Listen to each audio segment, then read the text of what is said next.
deal for Alexander Isak over the line, not getting a deal for Mark Guehi over the line, and Harvey Elliott leaving the club. Yeah. So a lot of things happened on the last day, which is not always the situation, because last season we hardly did anything during the whole window. But the thing that pleases me most is, of course, is us getting the deal from Alex over the line. Richard, ownership, everyone involved worked so hard to get that deal done, and it's very good for the club, for our fans, for the players, for me, that all the work they've put in resulted in Alex signing for us. How close were you to getting the deal for Mark Guehi over the line, and therefore what chance is there that you will go back in for him? What chance do you feel there is that he will become a Liverpool player in the next 12 months? I think it would be a bit ridiculous if I'm going to deny that we were close to signing him. That is so out in the open that would be ridiculous. These things happen in football. It happened to our players maybe in the past as well, that they thought they were so close on signing somewhere else, and then in the last moment things changed. And this can happen, and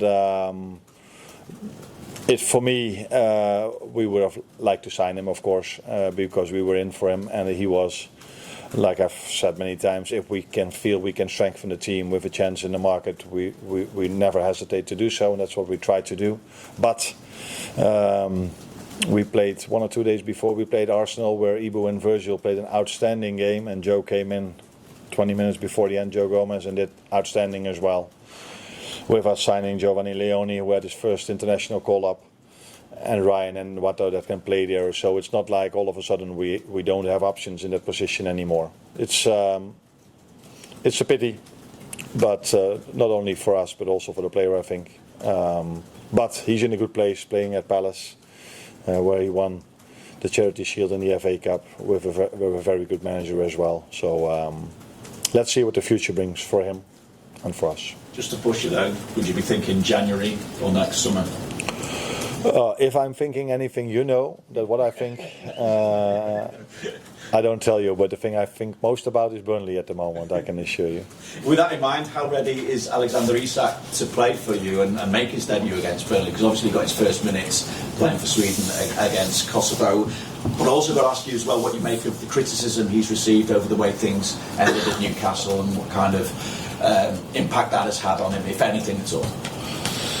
Now, first of all, I think the Swedish manager Jon Dahl Tomasson deserves a big compliment, because he gets one of the best, maybe the best striker in the world in, and needs to play 2 very important games for his country, but understands that if he would play him twice 90 minutes, then probably the player would have been injured for multiple weeks, and that's not always easy for a manager, that he takes care of the interest of a player. And so he deserves a big compliment for that, and we will treat Alex the same as they did. So don't expect him to be every single game 90 minutes on the pitch. That's definitely not going to happen in the upcoming weeks. He missed a proper pre-season. I think he missed 3 or 4 months of team sessions, and so now we have to build him up gradually, with us playing so many games, hardly any training time. So that's going to be a challenge, but we've signed him not only for the upcoming 2 weeks, we've signed him for I think for 6 years. So yeah, this is what we have to keep in mind, and what the fans have to keep in mind if they see that I take him off at a certain moment, or I only bring him in for a small amount of minutes. That's all for the long-term fitness of the player. And the criticism you receive? In football, there's always criticism. So sometimes people cheer for you. So I think after he won the League Cup, everyone was really happy with him. And in other moments, you get criticized. This is part of his life, my life, our jobs. And now he's a player from us, and I'm really happy with that. So you did mention Harvey as well, just obviously. Yeah. Deadline day, Harvey. Yeah. Another positive thing, I think, not only Harvey, but if I look at Luis Diaz, how he hit the ground running at Bayern Munich is a big compliment for our performance staff and the people that work in this building. So every time a player leaves, Tyler Morton does really well at Olympique Lyon. So that tells you how we bring players to other clubs, and Harvey is in a very good place, going to a very nice club with Aston Villa. I think it's in the interest of everyone. He didn't get the playing time he probably deserved for the quality player he is, and he conducted himself always so well. So it wasn't only when he said that this was his club that he wanted to say this to the fans. He acted inside with him not playing so much, but he was always doing what was in the best interest of the club.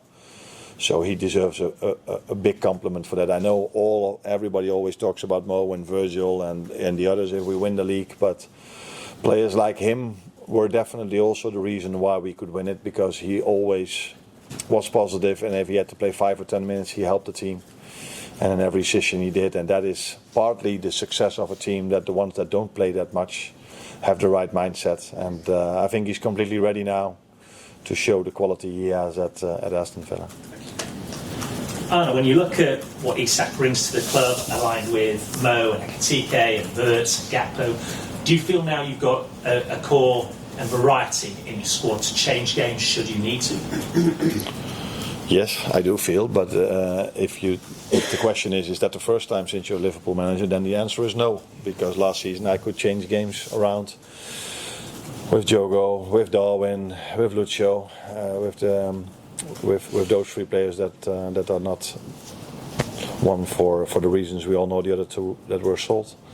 So yeah, that is what a club like Liverpool, what Jurgen probably could do in the past as well. This is normal at our club, that we have multiple options and that we can change the game if necessary. Looking ahead to this weekend, granted, players only just coming back from international duty, do you have a relatively clean bill of health? How are you shaping up this weekend? If the players are fit, that's I think they are. Yeah. It's we trained today for the first time with them. With most of them, the non-internationals did train with the under-21s this week already. Curtis Jones, of course, I don't know if you knew, but he got injured in the last game, so he will not be available for the game against Burnley. But I think the rest of them all came back without a problem, and that is almost that's not always the situation, especially not in the beginning of the season where everybody comes from a different background, going to the national team where they then all of a sudden have to play 2 games in 4 or 5 days, which is always the biggest risk in November and October, and in March they are much more used to that program. So we are happy that they are fit, and again a compliment not only for the Swedish manager but also for the others, because a few others like Ryan Gravenberg didn't only started 1 game and not both of them.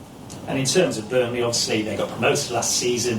Scott Parker's developed a team with a reputation for being defensively solid. What do you expect this weekend? How will we need to approach it? Defensively solid, but I don't give them enough credits if I only talk about that, because first goal they scored against Sunderland was a great team goal.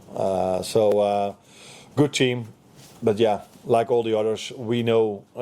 My experience from last season is when the teams that were relegated now, so I replaced them for the ones that promoted. We had problems at Ipswich, we had problems at Leicester, and we had problems at Southampton, and problems with we only won it in the end phase of the game, so yeah, there's we know that every game is difficult, and I only have to look back at last season to understand that. Best of luck. Thank you. Arne, we're obviously very familiar with what Alexander Isak can do on the pitch, but from your interactions with him, what do you make of his characteristics as a person? At Newcastle, he seemed very all business and able to kind of separate the emotion in a really kind of focused way. Do you think that's maybe even helped him across the summer, and is that anything that you see? Yeah, maybe people don't believe me if I give you this answer, but I haven't spoken to him that much. So I spoke to him after he signed by phone because he had to go to the national team. And the way I 99 of 100 times treat my players during international breaks is I leave them for the manager that they are working with over there. So I text him maybe now once or twice because he's new to us, wanted to know how he did. But I do have to get to know him as a person much better in the upcoming days and weeks. But although we find it very important how someone is to because we have such a great culture here at this club, we mainly sign a player also for his qualities, and therefore I don't need to call him. We faced him a few times. I faced him a few times, and I know what a quality player he is. And with how the deals worked out, getting done for Isak on deadline day, but not for Guehi, do you see any changes in modern football now where for players to truly get what they want, they might have to take things upon themselves, or do you think they were just individual circumstances? The last one, I think. I don't think you can compare any situation with another. A different ownership, different situation. I think you cannot compare these. I'm really happy that Alex signed for us, because I did feel all the way that we needed an attacking player extra, and so happy that we could bring in the one we wanted from the start. Your first defeat last season came straight after the first international break against Nottingham Forest. I just wonder if there was anything from the circumstances last season that have helped you prepare for the first game after the international break this time round.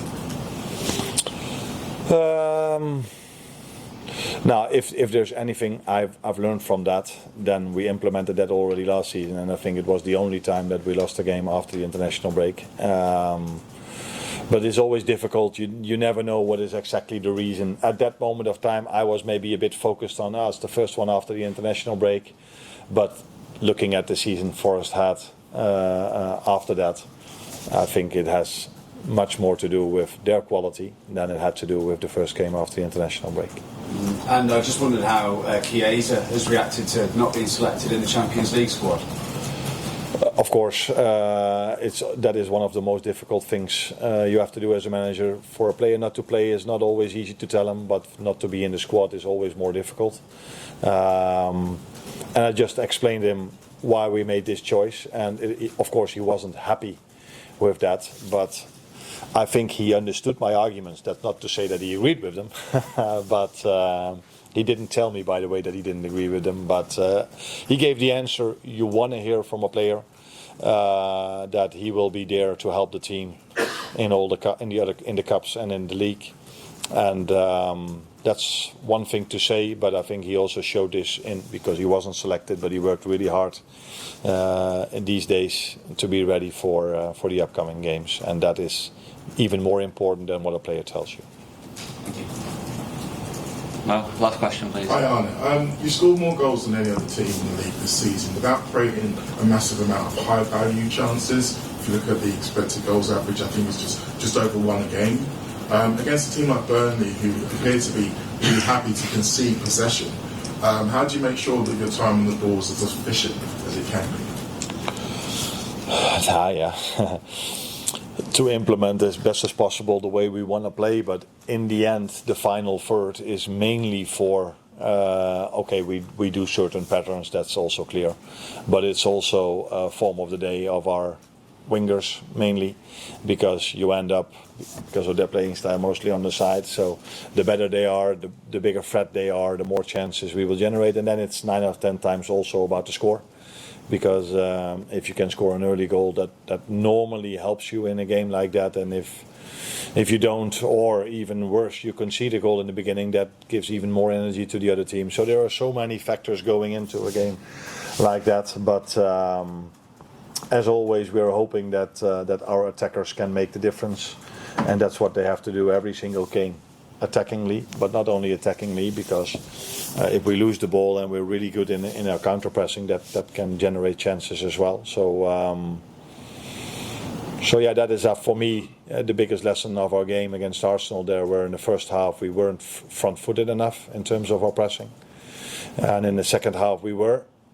I think Arsenal were front-footed in the first half in terms of their pressing. We were at the second half, and as a result of that, I think we deserved to score the goal in the second half, because we already scored one, which was fractionally offside, and we were getting closer and closer. And in the end, I think we even deserved to score that goal based on the second half, not based on the first half. Thank you, guys.